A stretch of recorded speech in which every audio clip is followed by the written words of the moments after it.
everybody. Welcome to the True Texas Real Estate Podcast, where we talk about everything buying and selling in Texas.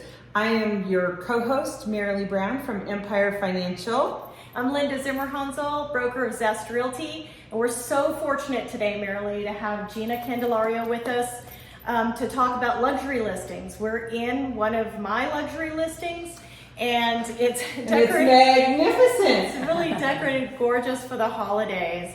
Gina is a 22-year real estate veteran.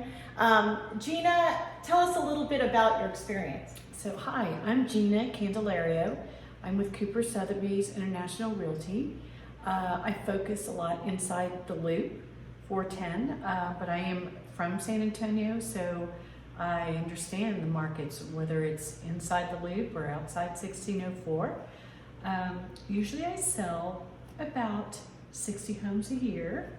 That's a lot.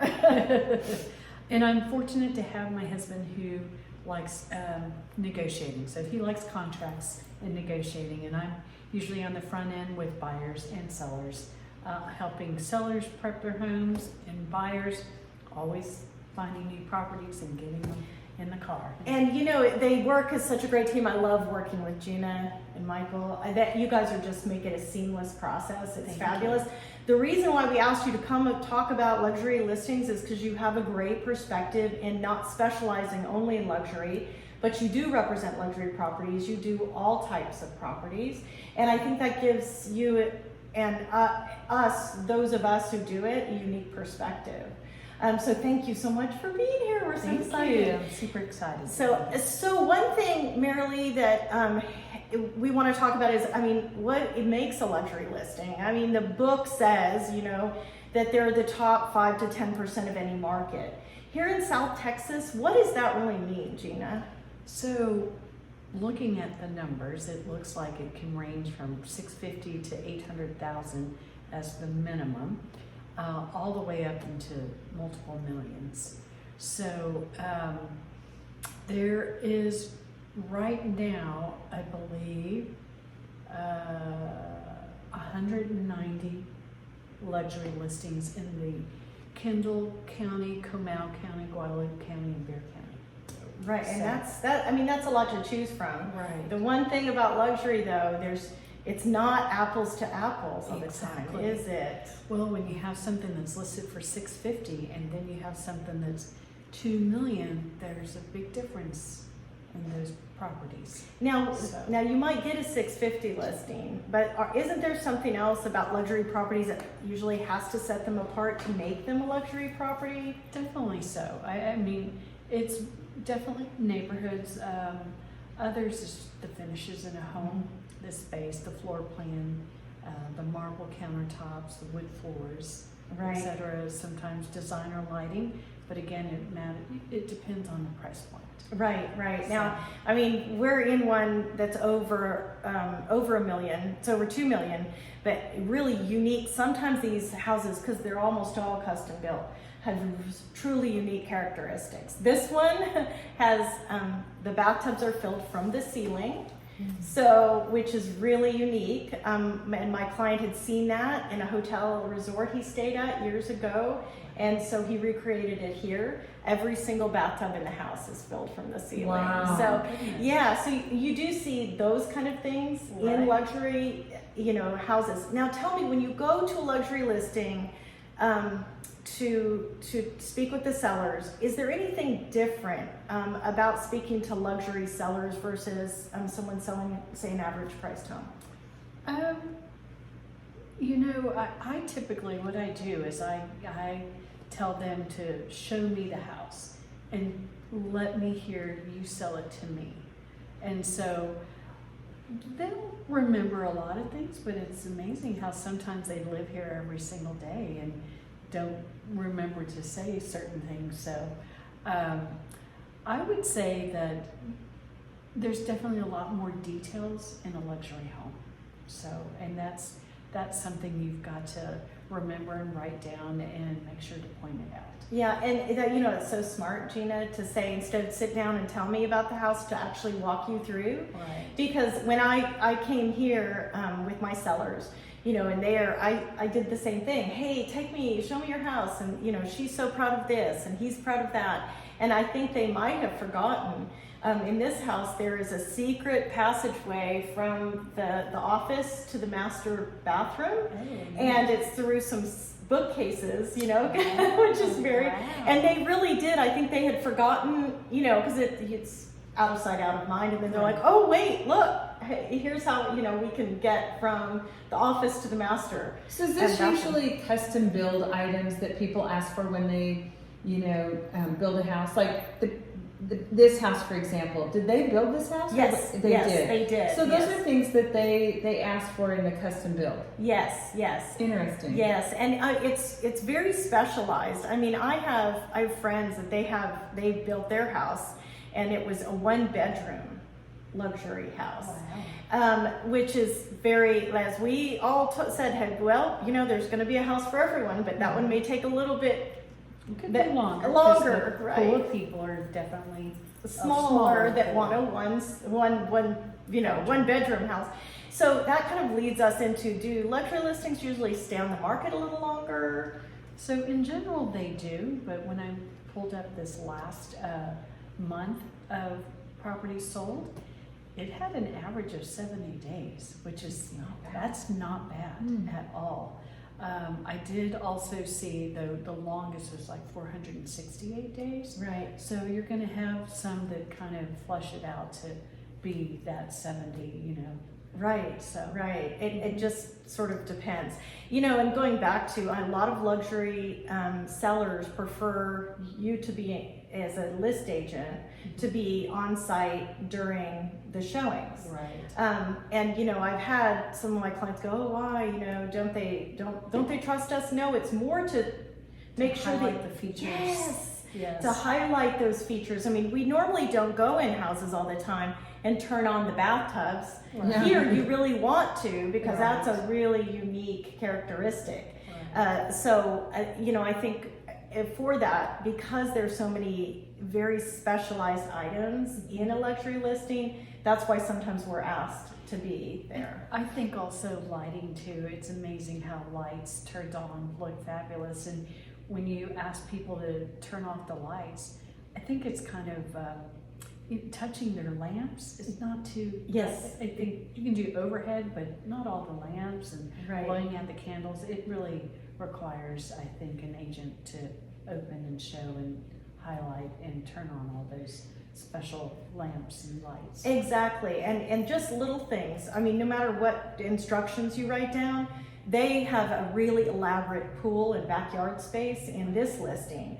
And the controls are quite complicated. So me being here to be able to turn them on is very important. Waterfall features. Exactly, yes, because that's super. I mean, this one has fountains and waterfalls and different outdoor lighting features, and to be able, because you want the buyer to be able to enjoy all of those things. So you're here anytime you have a showing. You are here, or one of your agents are here to do that. Wow. Yes. So that is a big difference between just a normal listing and a luxury listing. Yeah, that is true.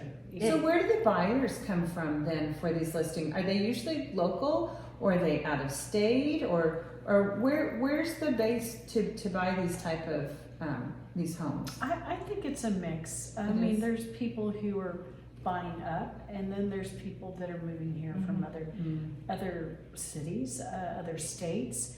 A lot of professionals, like I had a doctor who was looking and found something in Terrell Hills, but they were from Ohio. Right. So then I had a great client who moved from Georgetown to South Padre, and they said, we want to be in a little bit bigger city.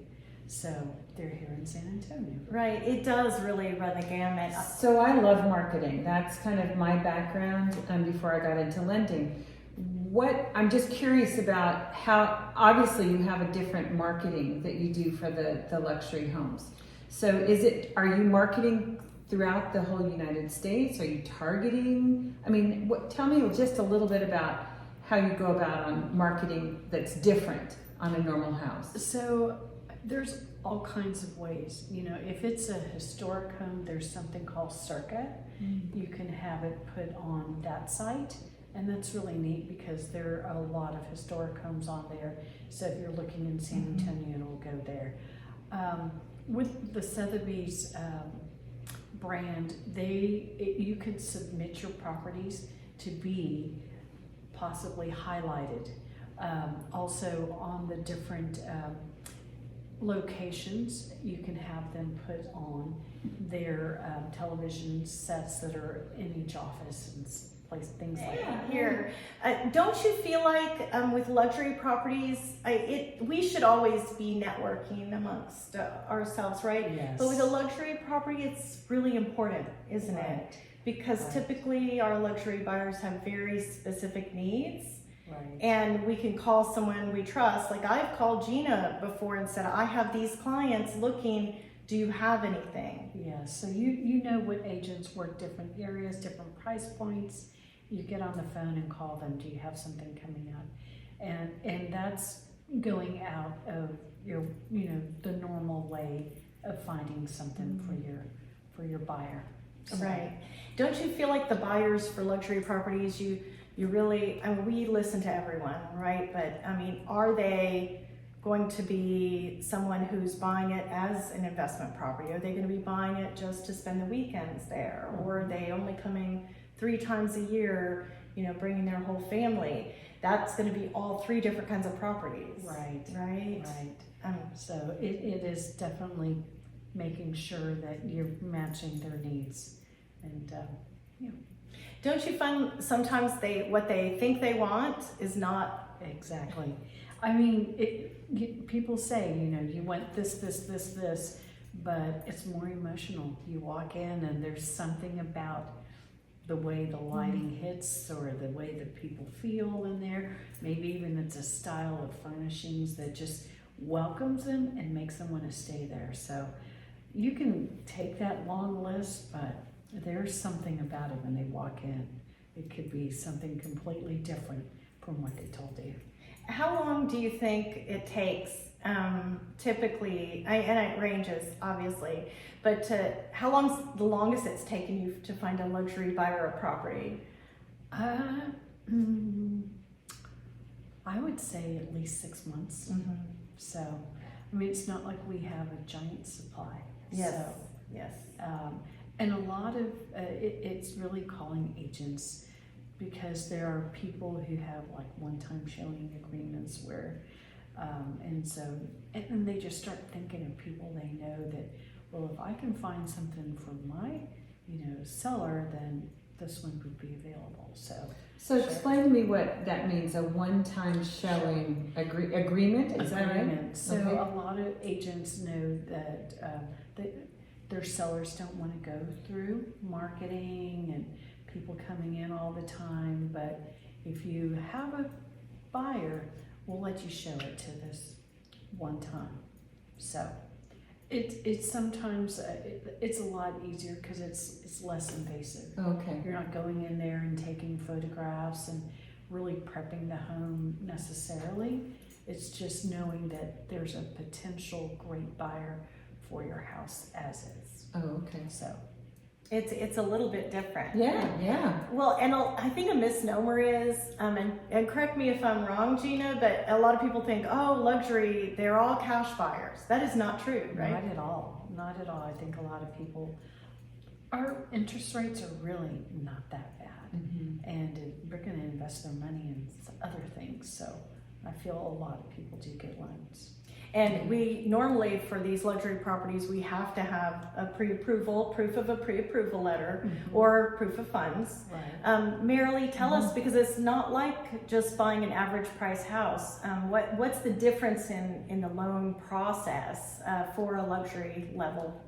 Well, there's not that big of a difference. I mean, you still have to get qualified on income, and you still have to prove that you have the down payment. What's different is it ends up not being a typical conventional loan. We have a loan limit for it to go just conventional. So anything that goes up into like 700 and above ends up being a jumbo loan. And Right. so, and you know, historically, jumbo had been a little bit higher than just regular conventional loans, but we're finding, you know, as a broker, I'm finding some, you know, lots of lenders who want to lend on jumbo right now, and their rates are very competitive. Are they? So That's yeah, good to know. it is good to know. And it's because, I mean, they keep raising, the government keeps raising the loan limits. And so we're finding ourselves not having to go into jumbo, but I mean, they're not raising it high enough. And so, you know, having a jumbo loan is not like, you know, the end of the world anymore, you know, not like it used to be. So. Yeah, and that's good to know, because I think a lot of people come with the conception that, oh, we have to get the, you know, the extra, the jumbo, and it's going to be difficult. So VA buyers can buy luxury property. So VA, as long as they have their full entitlement, there is no limit on a VA buyer. They can go and buy, as long as they qualify, they can buy a $5-6 million property if they qualify. There's no limit. It's not considered a jumbo product. So they will get the very good interest rate that you get by being a veteran and going with the VA loans. So that's the exciting thing. Well, and things change all the time. That's, you know, so people who bought even 2 or 3 years ago, it might look different. So Yeah. talking to them about that too is important. I mean, I know that some of my clients, they think, oh, well, we're only going to make it eligible for cash. Well, that limits your buyer pool considerably. Right. You know? Yes. It's just, I mean, I would say that a third maybe are cash, and the rest, you know, when I kind of did a survey of what happens here, it was about 2/3 that were taking loans for the luxury properties. And we're going to find more as the interest rates, they're just starting to fall again. And as they fall, you're going to find more people that are saying, why use my cash when I can go ahead and finance it? And so I think we're going to find a lot more people. That number, I hope, for my benefit, will change a little bit. Oh, so. sure. And I love stories. So tell me about maybe your most fun luxury buyer that you had, or most unique, or the best story about a luxury buyer. I would say it was this great couple that they were working with another agent and things didn't work out. So they called and said, you know, we've been working with a couple of agents, and I kept asking for some pocket listings, quiet listings, and we just weren't getting any.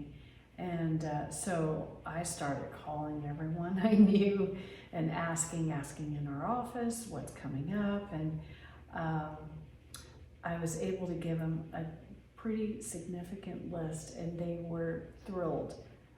Because they said no one had ever given him that many. Wow. So it was fun, it was challenging, but it was also very entertaining seeing homes from Terrell Hills to Alma Heights to Inverness to Chavano Park. And so it's fun looking at the different luxury properties and different styles. Right, and seeing what clicks with them. Yes.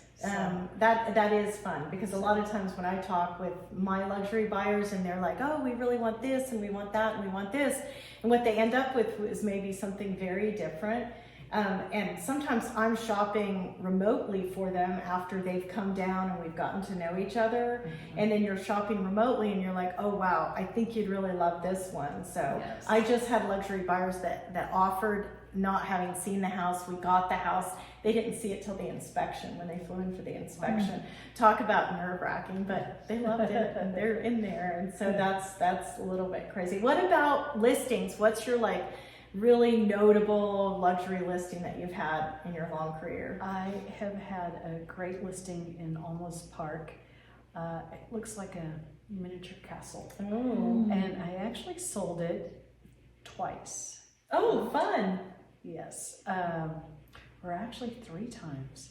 So, Wow. That's so cool. So we helped the buyer buy it, then we helped him sell it, then someone else purchased it and we helped him sell it. So it was a very interesting home. Lots of history about it.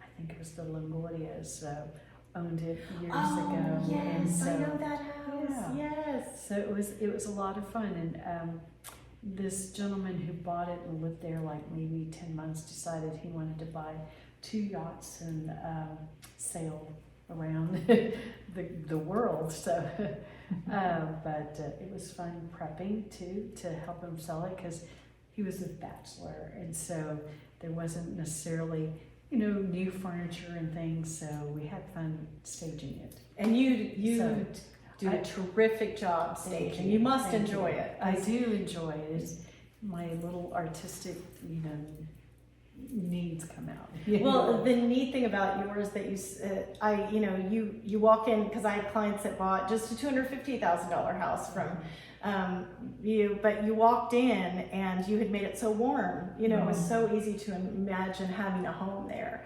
So, and it makes a big difference, especially in a luxury listing, because they can be cavernous. It's right. I mean, that's a real challenge. I think it's a lot easier to do that in a smaller house than a larger home. You're right. It takes a lot to make a luxury home feel warm and inviting, which you want to. Right. For Luckily, sure. this particular home he hired a big company, but then I went in there and sprinkled more stuff in there. Yeah. Just to make it feel. Exactly, yeah, your little touches. Yes. So I never forget the house I was talking about. You walked in and it just felt nice and warm. And it wasn't, they hadn't put tons of stuff in there, but like on one chair, there were like reading glasses on the chair. And I was just like, that's such a cute touch. I mean, it sold the house for me. I was like, and they were some of my favorite clients. I love those. So it was a great thing. So this is a question that I always want to ask someone else. Don't you find that a lot of the luxury buyers, we want it move-in ready. We want it, just exactly everything we want with this list. But they always end up changing the house that you find that's move-in ready. Don't they end up changing things? Putting their own personal touch. Yes. That happens quite a bit. And to a dramatic effect, Yes. I just saw the clients that I told you about, and I went to visit them. I'm like, you took out all the landscaping? I mean, it was landscaped with perennials, Texas perennials, on the entire acre, and they took it all out. Wow. I was like, well, okay. And it was I was like, oh, you didn't like it? And they're like, oh, we love the house. We love the house. We just wanted to turn it into more of our house. And so that's what they ended up doing. So how many people end up buying like all the furnishings too? The reason why I ask is we've got some good friends that they bought a house in Park City, Utah, and they've purchased a house here in Texas, and both times they bought everything in the house, from everything in the kitchen to the dishes and silverware to even like not all of the wine collection, but a good chunk of the wine collection, especially in Utah. And I'm like, you bought everything? Is that common here in Texas, or is this just have you seen that? I've seen that, but not really the whole house, but pieces, for sure. Pieces from like buffets to couches to even artwork. Yeah. So, but not the whole house. Yeah. Well, I guess if you're buying a vacation home. A vacation home would be because different. These were the 2 houses were vacation homes, and it was beautiful. But I'm like, wow, because I can't loan on the furnishings, right? Right. Completely. That's separate. Yes. But I just was. I've had 2, and then my daughter sold her historic luxury home and sold everything in it, but they were military and they asked for everything in the house. And my daughter and son-in-law said sure, except their dining table that a friend had made. But that all went. And then I had another one in Fair Oaks, and they were Mexican nationals who came down and were just going to use it as a vacation home, and they wanted all the furnishings inside. So I feel like it's happening more often. Yeah, what do you think, Gina? I think so. It is definitely happening more often. Yeah. 20 years ago I never heard of that. Right. Now it's, especially if people are spending money on decorators and getting this very unique furnishings, there's. I really think the Airbnbs are what made people do that. Oh, yeah, that's interesting. So, Yes, yeah, that's an interesting thought. So I don't know if you've had this experience, Gina, but lately I have seen, especially after COVID, we had not enough inventory during those years, and we had a lot of luxury sales during those years. And at the last year, in the middle of the year, I was showing luxury properties from 1 to 2 million, and I found so many were not presented well. Right.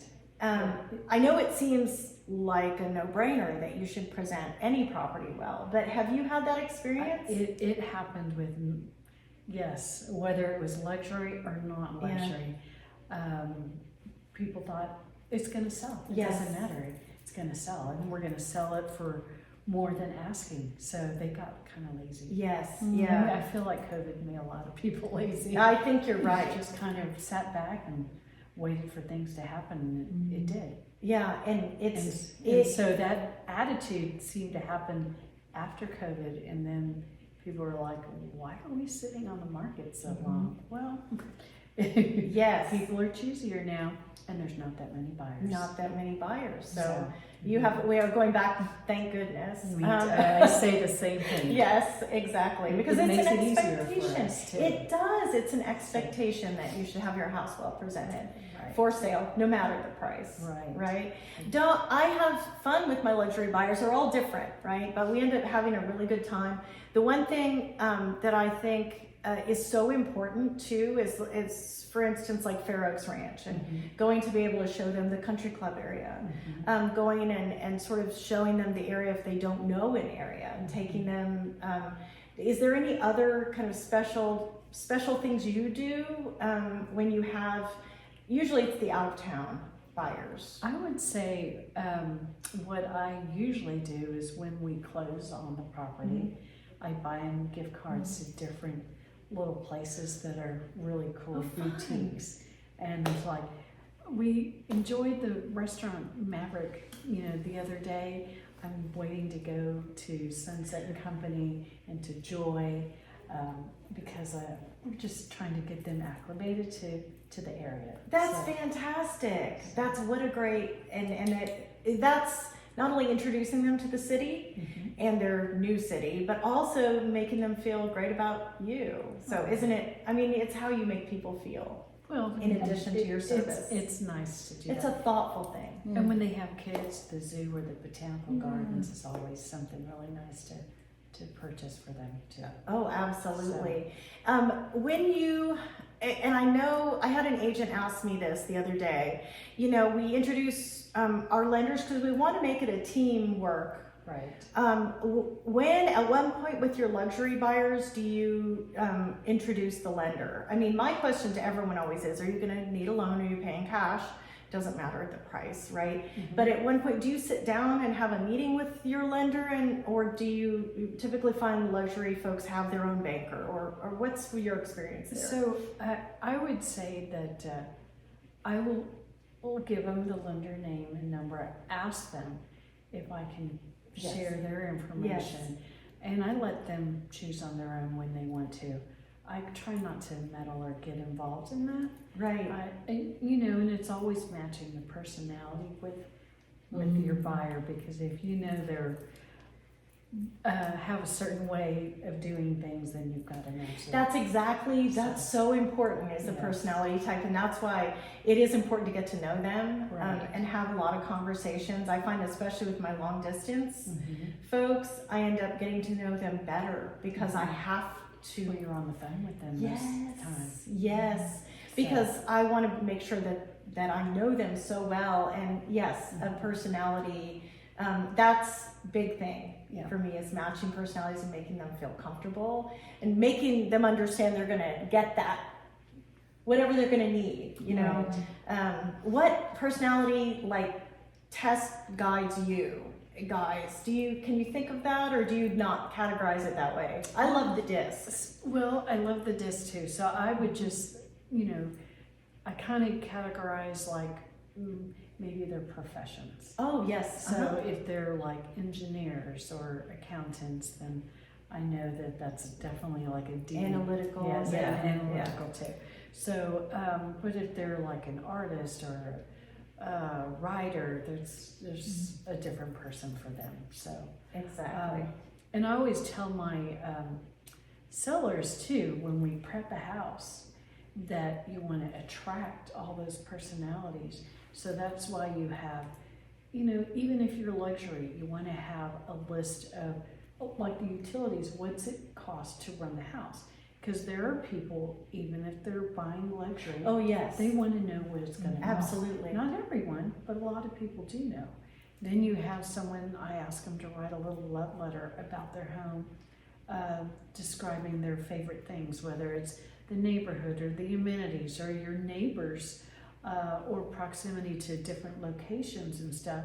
Just because we have so many people that move here from different places, but that helps that writer person or the artist type of person want to read it about it. Then the list of improvements, that's that engineer.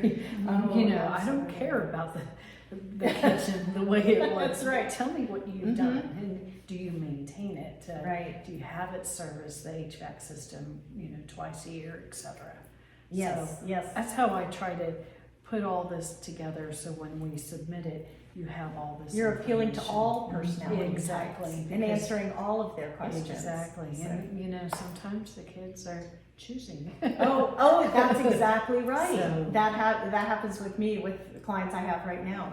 The kids are a big part of the process. They are. Absolutely. So it is important. And knowing the history of the house too. Yes. It does make a difference. does. Like I showed, Doc Rivers' house, this for, Yeah. and that makes a difference. So Yes. that love letter and hey, Yes.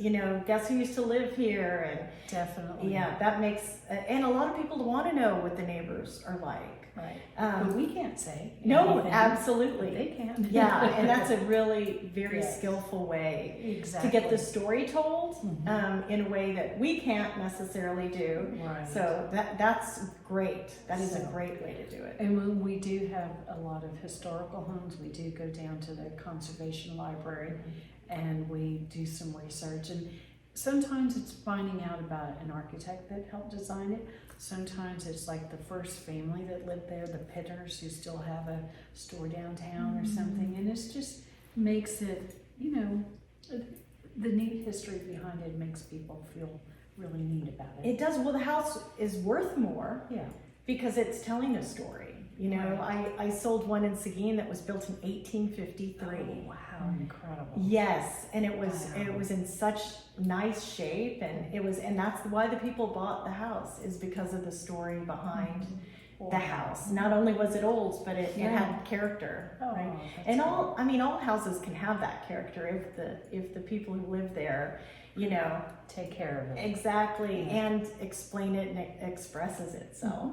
So Gina, you are a delight, and I can see why you are successful at what you do. You have kind of a Grace Kelly, doesn't she? Oh. Thank you. very, very royalty, and it's a pleasure to have you as a guest on our show. Well, I appreciate it. Thank you so much. I always think she radiates this eternal patience. So that's my husband. But I think he would tell you not. I don't believe him. But thanks for joining us so I much. appreciate it. And Thank you very I much. wish I could work with Gina on every transaction. yeah. So Me too. Well, thanks everybody, and don't forget to subscribe. We are on YouTube, iTunes, and most every place else where you can find your podcasts. But thanks for joining us. Until the next time. bye.